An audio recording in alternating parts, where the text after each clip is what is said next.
자, 이 수출 시점 명세서는 우리가 작성할 때 자, 이 선적일자는 당연히 알려주는 선적일자를 쓰는 거지. 수출 신고일은 우리한테 필요 없는 정보죠. 수출 신고일에 대한 정보는 다 필요가 없어요. 자, 그럼 자, 이 선적일자가 이번 신고 기간에 해당하는 게 아니면 입력하는 게 아니에요. 이번 신고 기간에 수출 신고일은 이번 신고 기간에 해당되고 선적일이 이번 기간에 해당 안 되면 쓰는 거 아니에요. 지금 얘는 수출 신고가 아니고 부가가치세 신고하는 거잖아요. 부가가치 신고는 선적일을 기준으로 하는 거예요. 공급 시기가. 그럼 이제 통화 코드는 거래 국가가 아니고 거래한 통화. 일본인데도 US 달러일 수가 있고, 호주인데도 US 달러일 수가 있고, 중국인데도 US 달러일 수가 있겠죠. 그래서 거래 통화를 보는 거고, 여기 쓰는 환율이 이제 우리가 선적일과 환가 결제일 중에서 빠른 날 환율을 쓰는 거예요. 막 일부만 하고 그렇게 어렵게는 낼 일이 절대 없으니까. 그럼 이 환율을 쓸 때만 주의를 하시면 되죠. 그럼 이 환율만 쓰면 얘는 특별한 건 없죠. 그리고 매일 며칠 전표에 입력해서 반영해라 뭐라 이런 말 나오면 각각 쓰셔도 돼요. 굳이 익숙하지 않는 전표 처리하기, 전표 부르기 써서 둘 중 한 군데 써서 불러오겠다 이런 생각 안 하고 각각 쓰셔도 돼요. 왜냐하면 여기에 전표 처리, 전표 불러오기 기능이 실무 버전보다 좀 부족하게 들어와 있어요. 그냥 기능이 있다는 것만 이 정도만 들어와 있기 때문에 이 기능을 꼭 쓰라는 문제들이 아니에요. 그 전에 제가 이 기능들을 보여드렸죠. 그래서 쓰실 분들은 참고해서 쓰시라고 알려드린 거지, 그냥 둘 다 쓰는 게 우리가 더 편할 수도 있어요. 16수출에서 쓰면 되잖아. 이 금액이 과세 표준이 공급가액이 되도록 쓰면 되죠. 그래서 매일 매출 전표에 공급가액 쓰는 게 지금 이 금액이에요. 그래서 똑같은 기준으로 해서 여러분들이 바라보고 쓰시면 될 것 같아요. 자, 다음 453페이지에 신용카드 매출전표 수령명세서는 얘는 입력하면 안 되는 것들만 전부 다 우리가 빼내고 나머지 쓰면 돼요. 그럼 여기에 입력하면 안 된다는 건 어떤 거냐면, 신용카드나 현금 영수증 이런 그 체크카드는 뭐든 카드를 우리가 결제를 했는데 매입세 공제되는 것만 쓰고 공제 안 되는 건 일반 전표에 가고 여기 안 들어온다는 이야기예요. 그럼 여기에 들어오면 안 되는 게 불공제 사유들하고, 그리고 세금계산서 발급 불가 사업자인 간이과세자나 혹은 세금계산서 발급 불가 업적인 목욕, 이발, 미용, 여객 운송 용역, 그리고 입장권 발행하는 업자. 한마디로 세금계산서 발행을 할 수 없다는 건 세금계산서로 매입세 공제 안 되니까 신용카드나 현금 영수증 같은 이 영수증으로도 매입세 공제를 안 해주겠다는 거예요. 그럼 항상 이 여객 운송 영역에서 전세버스는 예외라고 생각하세요. 전세버스는 일반 과세 사업자예요. 세금계산서도 발행할 수 있고 신용카드 결제도 받을 수 있고 전부 다 일반 거고, 여기에 여객 운송 영역은 항공기, 대표이사 외국 출장 항공권이라든지 고속철도라든지 택시비 이런 것들을 이야기하는 거예요. 그런 것들은 우리 과세 사업자지만 세금계산서 발급 불가 업종이기 때문에 신용카드로 결제해도 매입세 공제가 안 되니까 여기 입력 안 하는 거예요. 그리고 하나 더가 세금계산서 받은 거 이중으로 받을 수도 있겠죠. 우리가 결제할 수 있겠죠. 그러면 세금계산서로 공제 받아야 되니까 여기에 들어오는 게 아니라는 거예요. 세금계산서 쪽으로만 신고를 할 거예요. 자, 다음 공제받지 못할 매입세 명세서. 자, 먼저 459페이지를 가면, 자, 공제받지 못할 매입세 내역에 대해서는 우리가 필요적 기재사항을 제외한 나머지는 매입 매출 전표를 하면서 많이 봤죠. 그럼 필요적 기재사항에서는 누락이지 착오가 아니라는 거 먼저 꼭 기억하시고, 착오는 매입세 공제가 되니까 여기 안 들어온다는 이야기예요. 여기는 이 서식을 보면 여기에 세금 계산서라고 적혀 있죠. 세금 계산서 받은 것 중에서 불공제지 신용카드나 현금 영수증도 여기 들어올 일 없어요. 그럼 세금 계산서 받은 것 중에 공제가 안 되는 거니까 이 사유가 아닌 것들은 여기 쓰는 게 아니에요. 그럼 필요적 기재사항을 착오를 일으켰거나 아니면 임의적 기재사항을 누락했거나 그런 건 매입세 공제가 되니까 여기에 쓰지 말라 그 이야기예요. 이게 들어온 게 아니죠. 그래서 예를 들면 자주 나오는 게 공급받는 자의 상호 성명. 공급받는 자는 등록번호만 있으면 되죠. 공급자가 매출세액을 가지고 있어서 너 회사가 어디니? 너 대표자가 누구니라고 물어본다라고 했잖아요. 그죠? 자, 그 외 나머지는 여러분들 매입 매출 전표 때문에 잘 아시니까. 자, 그럼 안분 계산 내역은 얘는 예정 신고 때만. 예를 들면 예정 신고 때 그리고 무조건 공급가액 기준가라 그랬고 여기는 공통 매입 공급 가액을 쓰는 거죠. 100만 원이 세액이면 1000만 원 쓸 거고 총 공급가액은 과세 면세 공급가액 매출액을 같이 써서 예를 들어서 2억 중에서 면세가 4천만 원이라면 그러면 20%니까 20만 원 불공제하겠다 그 이야기예요. 자, 그러면 우리는 다시 4월부터 6월에서 확정신고 때는 정산 내역 탭에서 할 건데 예정 얘는 확정.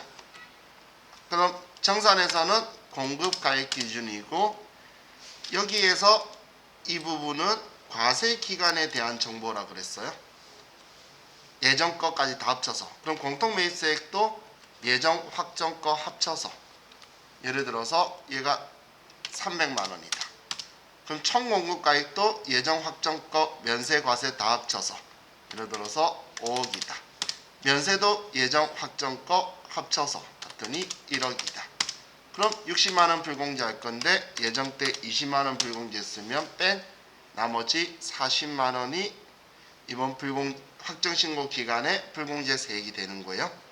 그런데 자, 이 면세 비율 쓰는 게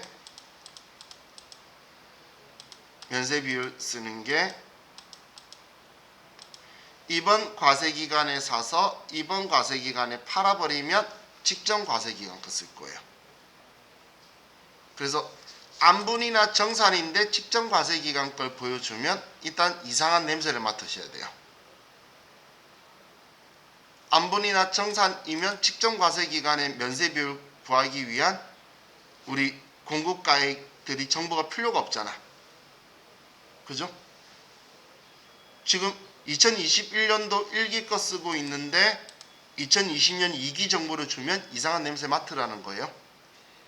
그러면 내가 산 게 이번 과세기간에 사서 이번 과세기간에 팔면 이 면세 비율 쓰는 거는 직전 과세기간 거 쓰는 거다라는 거예요. 심지어는 안분도 직전 과세기간 거 쓰는 거예요. 였을 때. 왜냐하면 이번에 사서 이번에 팔면 면세 비율이 정확하지 않다는 거예요.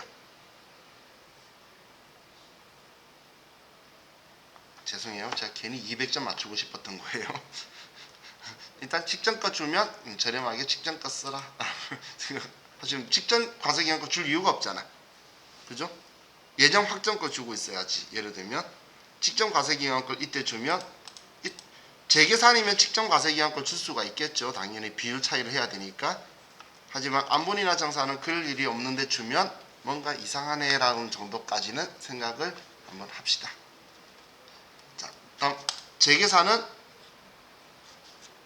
우리 뭐 건물, 구축물, 기타 자산, 자동 차량 운반구, 기계장치, 비품은 2번이죠. 그럼 취득용을 쓰면 컴퓨터가 알아서 해줄 거고 단기 거 쓰고 과세 면세 합치고 면세 쓰면 단기 면세 비율 나오고 직전은 일반적으로는 그냥 바로 직전 거 쓸 거예요. 그런데 3개 이상 보여주면 바로 직전 과세기간 때 재계산했는지 봐서 안 했으면 그 이전 거 써줘야 되겠죠. 그래서 얘가 직전 적혀 있다고 바로 앞 과세기간 게 아니고 마지막 이 앞에 면세 비율이 5% 이상 차이가 안 나서 재계산을 안 했다면 그럼 그 이전 거를 써야 되겠죠. 그래서 3개 이상 보여주면 혹시 모르니까 과세기간별 면세 비율 계산을 해서 직전 과세기간 때 재계산을 했는지 확인을 해보세요. 얘는 5% 이상 차이가 나는 경우에만 하는 거였죠. 그랬어요. 5% 이상 차이 날 때만 하는 거였어요. 그렇죠? 키워드가 오였잖아요. 자, 그럼 우리 얘네들 받고 자 이제 부가가치세 신고서로 가서 우리 교재는 제가 473페이지 때부터 시작했는데 473페이지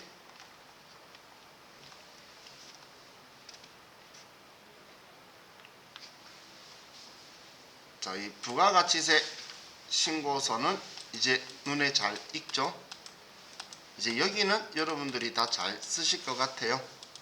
그럼 대손세액 가감에서 여러분들이 주의할 게 대손세액 가감은 매출세액에 대해서 대손이 발생하면 매출세액 못 받았으니까 빼달라는 거고 마이너스고, 만약에 대손금을 회수했으면 받았으니까 이제 세액공제 받았던 걸 내겠다라는 거죠.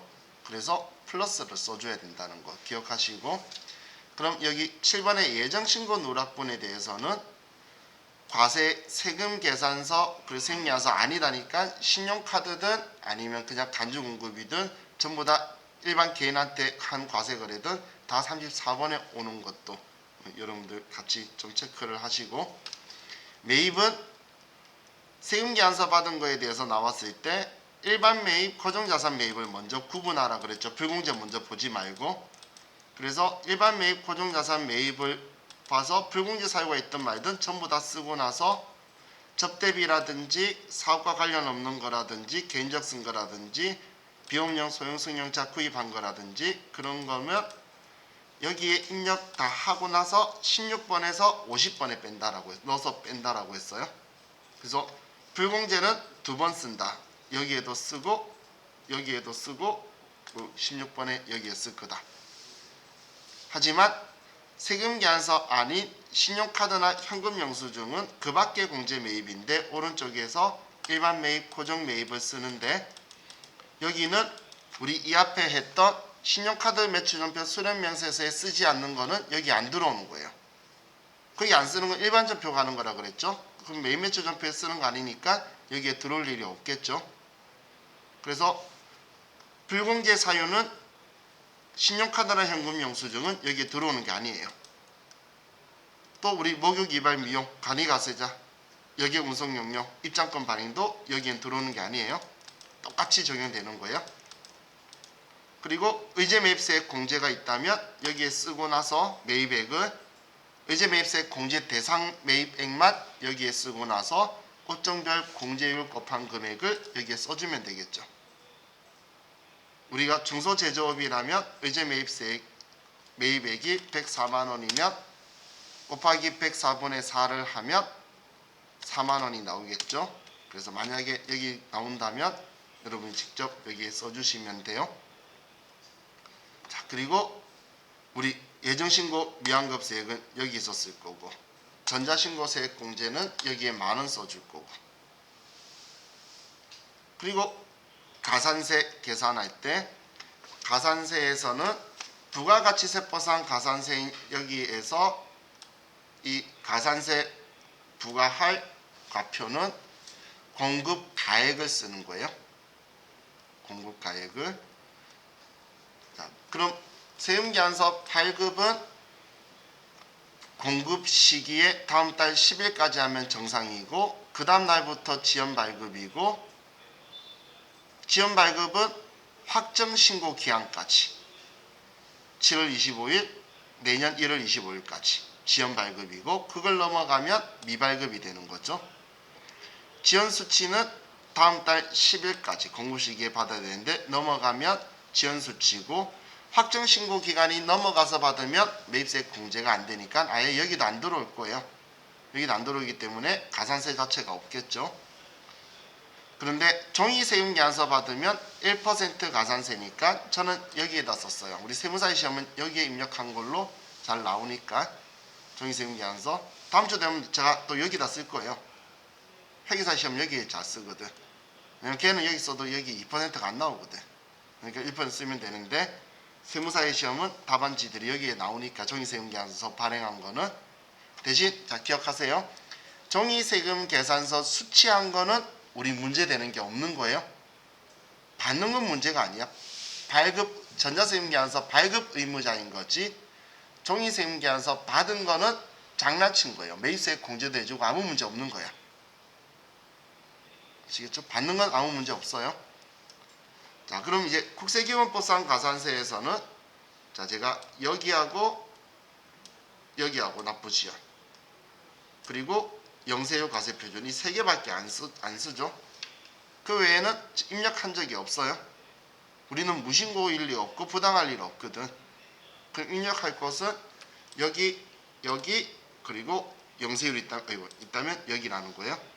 그럼 여기에 세액을 구할 때 일반 예정신고 누락분이라면 매출세액에서 누락한 매출세액에서 누락한 공제되는 매입세액이 있는 걸 뺄 거고, 수정신고라면 수정신고의 납부세액하고 정기신고의 납부세액하고, 수정신고라면 수정신고의 납부세액하고 정기신고의 납부세액하고 이 둘의 차이를 가지고 누락한 납부세액으로 계산할 거란 이야기예요.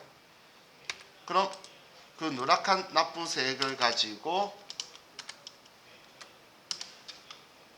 가산세에서 여기에 써서 10%인데 수정신고에서 보면 1개월 이내 신고할 때가 생길 때가 있어요. 수정신고 때는 수정신고 때 1개월 이내 신고한다면 90% 감면이니까 10%에 또 10%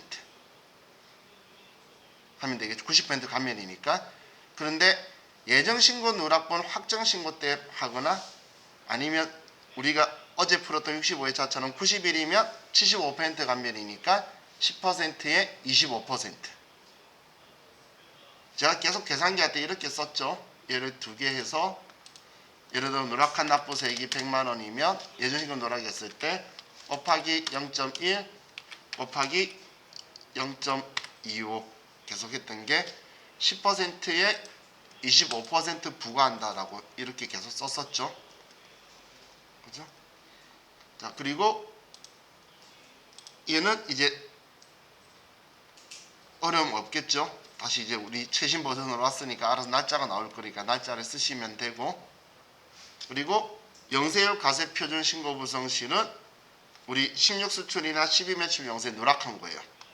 신고 누락했으면 여기다 쓰는데 세액이 여기에 0.5% 자동으로 오니까 감면만 적용해주면 돼요. 여기랑 똑같이 25% 부과했으면 여기 나온 값의 25%만 다시 써서 수정해 주시면 되는 거예요. 자, 그럼 우리 가산세 받는데 제가 전송 안 하고 뛰어넘었다, 그죠? 전송은 발급이 다음 날까지죠, 그죠? 세금계산서 발급 잘못한 건 전송 가산세가 없어요. 발급 잘하면 다음날 전송했는지 보는 거예요. 근데 다음날 전송 안 하면 바로 지연 전송 시작이고, 얘도 확정신고 기간까지 하면 되고 그때까지 안 하면 미전송이다. 그래서 미발급 미전송은 어떻게든 확정신고 기간까지만 하면 그 해당 과세기간에 확정신고 기간까지만 하면 정상적으로 한 걸로 될 거예요. 자, 그럼 우리 부가세 신고서를 받고, 자, 다음 이제 원천징수 가서 사원 등록 메뉴로 좀 가보면, 자, 우리 교재 484페이지에서 했던 거예요.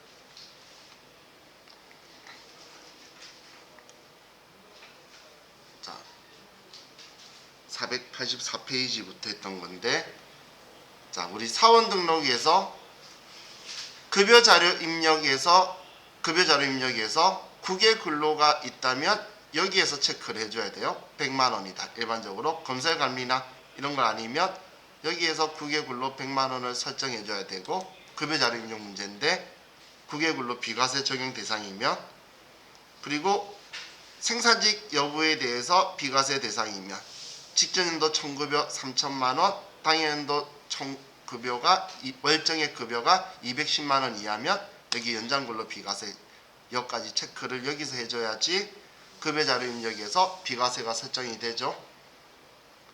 자, 그리고 만약에 우리 세무사의 시험은 잘 그렇게 안 나오는데 자동으로 산출되는 값을 쓰도록 하면 여기에 보수월액을 줄 거예요. 4대 보험을 지금까지는 우리가 값을 다 줬잖아. 그래서 보고 썼는데 만약에 자동으로 산출되는 값을 써라고 하면 보수월액을 줄 거예요. 그럼 여기에 3개를 써줘야 급여자료 입력에 보수월액이 자동으로 나오게 될 거예요. 이 금액을 기준으로. 자, 다음 부양가족 명세에서 자, 여기에는 우리의 모든 부양가족을 다 쓰는데 수평적 수익적 관계를 다 쓰는 거예요. 직계존속, 직계비속, 형제자매, 배우자의 형제자매, 배우자의 직계존속, 배우자의 직계비속. 이 사람이 공제가 되든 안 되든 전부 다 써서 여기에서 공제되느냐 안 되느냐라고 판정을 하는 거예요. 그럼 본인이 여성 근로자고 종합소득금액 3천만 원 이하 배우자가 있거나 배우자 없는데 기본공제 대상 부양가족이 있으면 부녀자 공제가 되고, 그럼 여성 근로자라는 걸 알면 일단 소득을 확인하는데 총급여가 애매하게 4천만 원 초반대가 넘어가면 3천만 원 넘어요. 근데 우리 지금까지 시험에서 그렇게 애매하게 안 줬죠. 대놓고 60천으로 확 올려버리거나 아니면 그냥 총급여가 3천만 원 되거나 이런 식으로 내려버리죠. 그러면 그 금액으로 확인을 하시고, 한부모는 배우자가 없거나 혹은 배우자 적혀 있는데 올해 이혼했거나 그럼 그때 기본문제 대상 직계비속이 있으면 한부모를 체크하는 거예요. 그리고 본인이 70세가 넘을 수도 있겠죠. 지금까지는 본인이 넘은 적은 없지만 문제에서 본인이 넘어도 당연히 본인도 경로 우대 추가받는 거고, 본인이 장애가 있을 수 있겠죠. 그러면 당연히 본인 장애도 추가 공제를 받는 거예요. 자, 그럼 우리 본인이 세대주가 일반적인데 세대주가 아니고 세대원이라고 적혀 있으면 여기서 수정을 하고, 여기에서 수정을 하고, 자, 다음 이제 우리 부양가족 가지고 했을 때, 자, 우리 이 부양가족들은 배우자는 나이 제한이 없고, 우리 나머지 가족들은 배우자와 장애인을 제외하고는 20세 이하이거나 60세 이상이어야 되는 거예요. 원칙적으로 우리 위탁아동 빼고. 그럼 우리 이 나이만 따지는 게 아니라 소득 금액도 따져야 되겠죠. 소득 금액은 본인은 뭐 다른 그런 제한들이 없으니까 신경 안 쓰는 거고, 부양가족에서는 기본 전제 조건이 배우자든 뭐든 전부 다 장애가 있듯 전부 다 소득 금액 100만 원 이하여야 되는데, 이 소득 금액은 종합소득 금액에서 우리 분류과세인 양도소득 금액과 퇴직소득 금액을 합한 금액이 100만 원 이하여야 되는 거예요. 그럼 이 소득 금액 계산하기 위해서, 자, 금융소득의 경우에는 이자 배당은 2천만 원 이하는 분리과세가 되죠. 그럼 소득 금액이 없는 거예요. 사업소득은 필요경비를 알려주면 그걸 뺀 금액이 사업소득인데, 자, 근데 만약에 100만 원이 아니 500만 원이 그 사업소득이래요. 필요경비율이 70%래. 그러면 단순경비율 대상자인 거예요. 70%가 필요경비를 인정해주는 사업자인 거예요. 그러면 소득금액은 30%니까 500만 원이 사업소득이면 150만 원이 사업소득 금액이 되어서 기본문제 대상이 안 되겠죠. 자, 그리고 근로소득은 500만 원 이하 총급여 500만 원까지는 기본공제 대상으로 봐주는데, 중요한 건 근로소득만 있어야 되는 거예요. 다른 소득이 같이 있으면 그러면 우리는 500만 원 이하는 70%가 근로소득 공제가 되는 거고, 일용 근로소득은 무조건 분리과세라고 생각하는 거예요. 그럼 소득금액이 없는 거죠. 그리고 실업급여를 받았대요. 실업급여는 비과세예요. 소득금액이 안 들어오는 거예요. 실업급여는. 자, 그리고 자, 연금 가지고는 뭐라고 이야기 안 할 거고, 기타 소득이 왔을 때, 자, 기타 소득은 기타 소득 금액 300만 원까지는 선택적 분리과세가 되는데 우리 세무이것까지는 한계세율 계산 안 할 거예요. 자기가 그냥 받는 게 유리해요. 한계세율 계산한다는 건 얘를 분리과세 시켜서 나의 기본문제 대상으로 넣는 게 좋을 거냐, 아니면 제가 그냥 종합과세 시켜버리는 게 훨씬 유리할 거냐, 이런 계산시키는 건 나쁜 놈이겠죠. 그래서 우리 시험에는 그렇게 안 나오니까 분리과세 시켜서 300만 원 소득금액 이하면 분리과세 시켜서 나의 공제 대상으로 데려오시면 돼요. 그리고 복권 당첨금이나 아니면 경마, 슬롯 모신 이런 것들도 노름은 전부 다 무조건 분리과세 대상이다 라고 생각해서 빼시면 되죠. 그럼 그거 가지고 여기에 우리 부양가족들 따지고, 또 급여자료 입력에서 만약에 학자금 공제가 나오면 여기 학자금 상환 공제, 그리고 중소기업 취업 감면이 나오면 여기. 근데 중소기업 취업 감면은 최대가 5년 90%. 세무이익이면 알려줄 거예요. 5년 90%. 근데 5년만 알려주는 나쁜 사람이 있을 수 있으니까, 그러면 1월 1일날 시작이다. 그러면 끝나는 날은 1월 31일로 쓴다. 이상하게 쓰더라라고 기억하세요. 그리고 소득세도 간이세액표의 플러스 마이너스 20%도 여기서 적용하는 거예요. 급여자료 입력에. 지금 얘는 지금 제가 이야기한 건 급여자료 입력에 반영하기 위해서 환경 설정을 여기에서 한다는 이야기예요. 그 사람에 대한 설정을. 왜냐하면 전체 적용이 아니고 그 사람만 적용하기 때문에 급여자료 입력에서 하는 게 아니라 사원등록에서 하는 거예요. 그럼 이 사람만 소득세 감면이고 이 사람만 소득세 100%가 아니고 80% 적용해달라. 이럴 수도 있겠죠. 학자금 대주도 자기가 어찌 전 직원이 받지는 않을 거잖아. 그 사람만 여는 거예요. 자, 그럼 얘 사원 등록하고 나서 자, 급여자료 입력에 가면 수당 공제를 할 건데, 이건 사실 안 해도 알겠죠? 그죠? 이제 너무 지겹게 많이 봤죠? 그럼 우리 비과세에서 자, 우리 국외 근로 나오게 되면 뭐 해외 근로 수당이다 라고 해서 국외 근로 나오면 자, M01번 100번이 일반적인 거예요. 얘는 특이한 애들이에요. 그래서 M01번 특이한 애들이라는 건 우리 회사가 금설감리라고 그냥 가정한다 이런 이상한 말이 안 나오는 이상은 100만 원인데, 이 100만 원이라고 써도 비과세 적용받으려면 사원 등록에 국외근로에 100만 원 들어가 있어야지 비과세가 되는 거예요. 얘도 비과세하고 거기 사원 등록에서도 비과세를 하고, 그리고 직무발면 보상금을 만약에 받는다고 하면 여기서 직무발면 보상금 500만 원 비과세 만들어서 넣어주시면 돼요. 직무발면 보상금. 우리 연구보조비하고는 우리 다 본 적 있죠? 해본 적 있죠? 그래서 뭐 걔네들은 넣으면 되는데, 우리 그 육아수당은 배우자하고 같이 다 된다라고 했죠? 배우자가 비과세 받는다고 해서 비과세 받아봐야 그거 얼마 되겠어? 내 소득세율에 10만 원 가지고 소득세율 넣어봐야 얼마 안 되겠죠? 그렇기 때문에 엄청난 혜택이라고 볼 수 있는 건 아니에요, 사실. 그래서 배우자 별로 안 따지더라. 근데 자가운전 보조금은 내 명의가 들어가 있어야 되지 배우자 명의면 안 된다라고 했죠. 근데 공동 명의는 된다라고 했어요. 공동 명의면. 그리고 야간 근로수당은 비과세 아니다 하더라도 얘 그대로 쓰면 된다라고 했죠. 그대로 써도 사원 등록에서 비과세 선택 안 하면 다 과세로 자동으로 나오기 때문에 얘는 신경 안 쓰셔도 돼요. 얘는. 자, 그럼 우리 얘네들은 뭐 이것만 잘하면 되고, 제가 이야기했었죠. 공제 항목에서 공제 항목도 여기 쓰고 나서 공제 유형을 쓰는데, 지금 건강보험 정산이나 국민연금 정산이나 이런 정산들도 할 수 있으니까 그 부분도 체크를 하시고, 자, 그리고 이제 우리 직원이 만약에 그만뒀어요. 직원이 그만두게 되면 먼저 사원 등록 가서 여기에 퇴사일자를 먼저 쓰고 시작하는 거예요. 퇴사일자를 안 쓰면 중도퇴사 정산이 안 돼요. 그래서 이 사람을 먼저 그만두도록 쓰고, 그만두는 날짜 쓰고 나면 여기에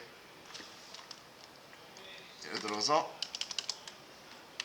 자, 이 사람은 지금 그만둔 날짜가 없으니까 다 입력이 여기에 퇴사자라고 안 뜨는데, 퇴사자 되면 퇴사자 중도정산이 소득세 쓸 때 보면 뜨죠. 자, 안 그만두니까 안 뜨는구나. 정희석 씨를 자르자.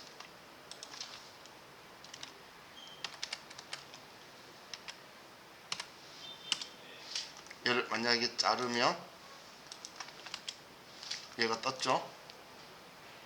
그럼 이 사람의 급여 입력할 때 소득세쯤 되면 중도정산이 뜰 거예요. 얘가 연말정산에서 결정세액 만드는 거예요.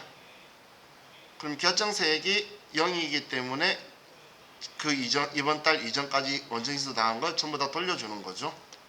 그래서 중도퇴사 정산한 게 나오면 중도 연말정산에서 급여 반영 누르면 중도정산에 마이너스가 뜰 거예요.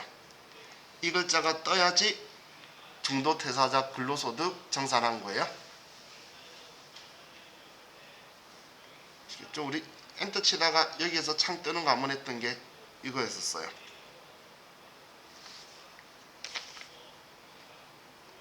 안 했어요? 거짓말 했어요? 603페이지에서 했어요? 기출문제 603페이지라고 해서 했었어요. 딱 지금 우리 책에서 그렇고 세무위급에서는 어쩌다 간혹 등장을 하는 거니까 603페이지 보니까 한 거 같죠?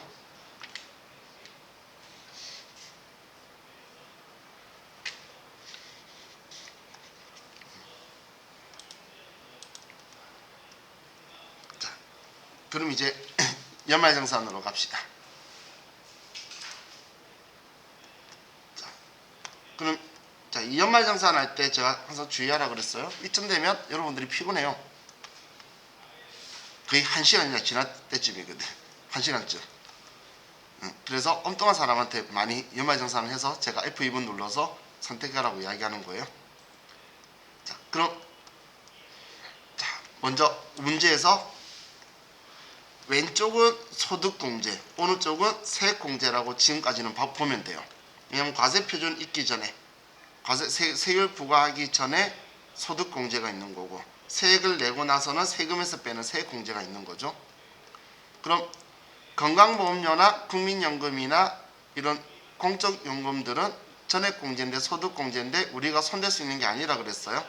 문제에서 말하면 그냥 함정이구나, 시간 뺏으려고 하는 거구나 라고 생각하고 무시하시면 되고, 그럼 우리 주택에 대해서 자, 주택 관련된 거는 당연히 다 본인 것만 돼요. 이 월세 빼고는. 그러면 주택 청약이든 주택만은 저축에 대한 원금 상환액이든 원리금 상환액이든 이자 상환액이든 여기는 일단 본인 것만 되는 거고, 이 아래쪽에 글자요. 원리금 상환한 거는 당연히 대출 기간에 쓰기 때문에 그 금액 써주면 되고, 이자 상환액은 언제 가입한 거고 어떤 조건이냐 사다리 타기를 해서 맞춰 놓으시면 돼요.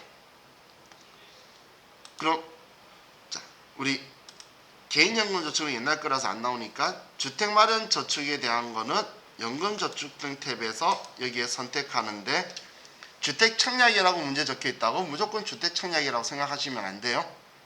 주택청약이라 해놓고 내용 읽어보면 근로자 주택마련저축이나 주택청약 종합저축이나 이런 것들로 적혀 있어요.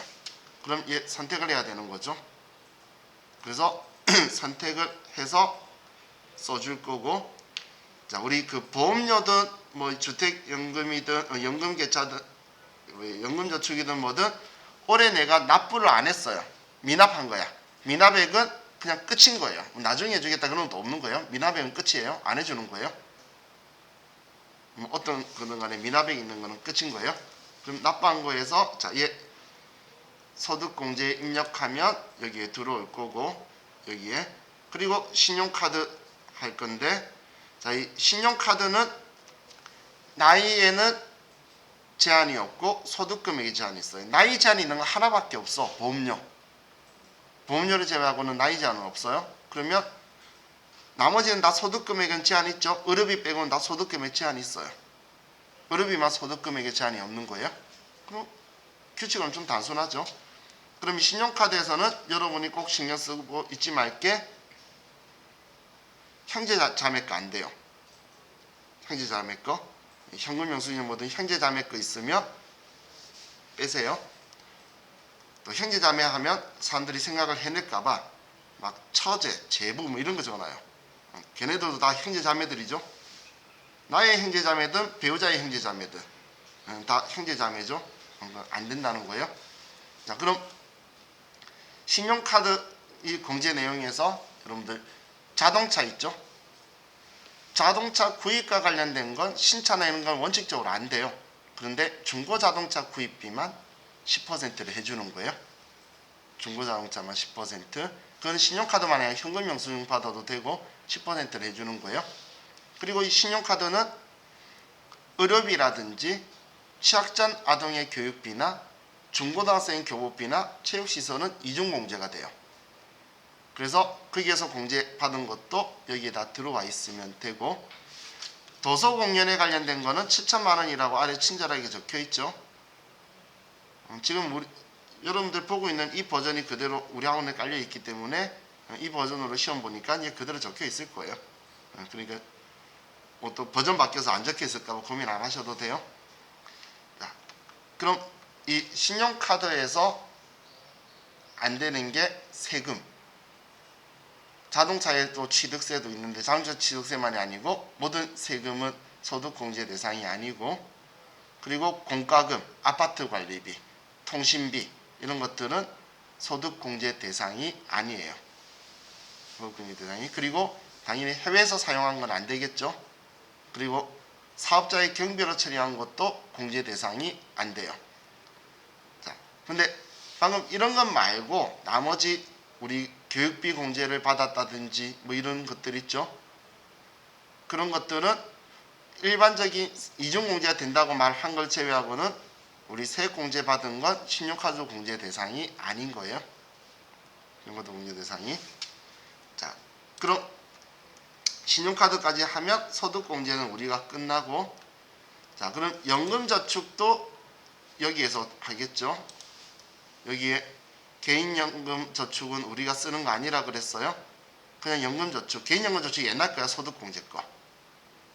지금 우리는 세액공제인 연금저축이고, 퇴직연금도 여기에 있죠. 여기에는 본인 부담금만, 회사 납부해 준 거 말고 본인 부담금만이에요. 자, 이 연금저축 등 탭에 있는 거는 전부 다 본인이 납부한 것만 된다. 본인 것만 된다는 거예요. 자, 그럼 이제 보장성 보험에서는 당연히 대놓고 보장성 보험이라고 표현했죠. 그럼 저축성 보험은 안 된다는 거고, 자, 이 보장성 보험은 계약자가 근로자 본인이고 피보험자가 기본공제 대상이어야 되는 거예요. 계약자가 내고 피보험자가 우리 기본문제 대상이어야 되는 거고, 장애인은 장애인 전용 보장성 보험인 경우에만 추가 공제가 되는 거예요. 장애가 있어도 일반 보험이면 여기 일반에다 쓰는 거라 그랬죠. 자, 그럼 의료비의 경우에는 나이 제한이고 뭐고 없이 전부 다 되는데, 본인과 65세 이상과 장애인은 한도 없이 전부 다 해주고, 그 외에 나머지는 700만 원 한도가 되도록 다 합쳐서 여기다 쓸 건데, 의료비에서는 우리가 기억할 게 일단 해외 의료비 안 되고, 미용 목적 성형 안 되고, 건강 증진 목적 한약 보약이나 건강 증진 식품들 안 되는 거고, 그리고 안경이나 시력 보정용 안경이나 렌즈는 50만 원 한도로 되는 거예요. 선글라스 이런 것들은 안 돼요. 근데 장애인 그 보조기구들 있죠? 그건 전부 다 장애인 의료비로 다 들어가는 거예요. 장애가 있으신 분들 거는. 그래서 이 의료비를 막 쓰는데, 시선 의료비를 우리가 수령한 게 있다면 그 금액을 빼고 쓰라 그랬죠. 시선 의료비 수령한 거는 그 금액을 빼고 쓰면 돼요. 자, 전에 우리 문제 풀었죠. 시선 의료보험 받았다고 해서 보험료에서 빠지는 게 아니고 의료비 공제를 안 해주는 거죠. 왜 보험료하고 무슨 상관이 있어? 그죠? 내가 1,000만 원 시성 의료보험금을 받았어요. 보험금 납부는 한 달에 10,000원씩 내고 있어. 1년에 봐서 12만 원인 건데 그 서로 연결할 게 아니죠. 자, 다음 교육비에서는 교육비는 직계존속의 교육비는 안 된다. 그죠?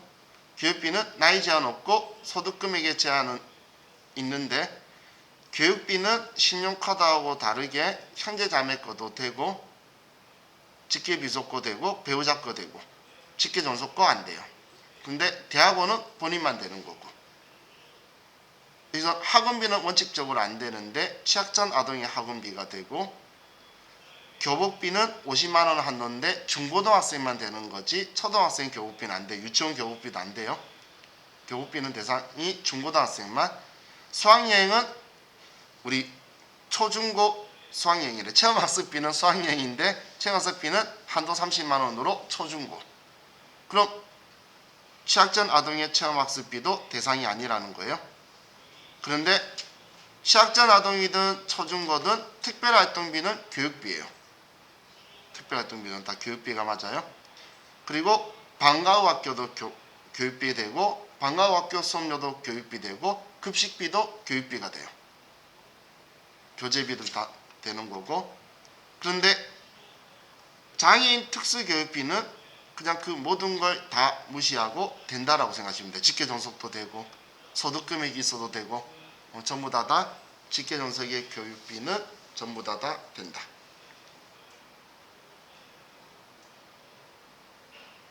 자, 그럼 맞아. 해외 교육비도 돼요. 의료비는 해외 의료비는 안 되지만 해외 교육비는 된다.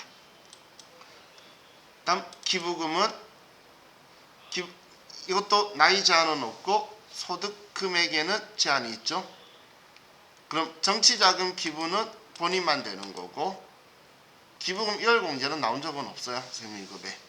이론상 본인만 된다고 기억하자라고 한 거예요. 그럼 뭐 형제자매든 직계존속이든 소득 금액만 없으면 내가 전부 다 공제 받을 수 있으니까 자, 우리 당의 기부금 위치들 있죠. 여기에 맞춰서 여러분들이 정확하게 기부금을 쓰시면 돼요. 그리고 마지막으로 월세 세액 공제를 여기다 쓸 건데 월세 세액 공제는 옛날 거는 뭔가 조건이 있는 것처럼 되면 하고 안 되면 안 되고 이런 이상한 말 쓰다가 어느 순간 최근으로 올수록 그냥 공제 대상이 된다라고 대놓고 적고 있죠. 그 이유가 조건이 완화가 되고 내가 세대원이어야 되고 막 조건이 많이 완화가 됐기 때문에 그냥 7천만 원만 생각하세요. 7천만 원만. 그러면 여기 임대인에 대한 그리고 내가 지금 살고 있는 월세로 살고 있는 집에 대한 정보와 연간 월세액을 쓰면 월세 세액 공제가 들어와지죠.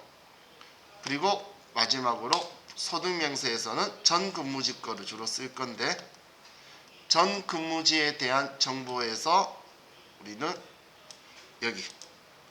여기 기납부 세액은 전 근무지의 결정세액을 쓴다는 거예요. 그죠? 결정세액이 이 앞에 중도태자 정산할 때 뜨는 그 금액에 맞춰서 전부 다 돌려줬으니까 결정세액이 진짜 납부한 거죠. 그만둔 회사 거는. 그래서 전 근무지의 결정세액을 여기 기납부세액 칸에다가 입력한다고 보시면 돼요. 자, 우리 이번 시간 여기까지만 하고 그리고 우리 다음 시간 결산하고 원가 조금만 더 볼게요. 쉬었다 합시다.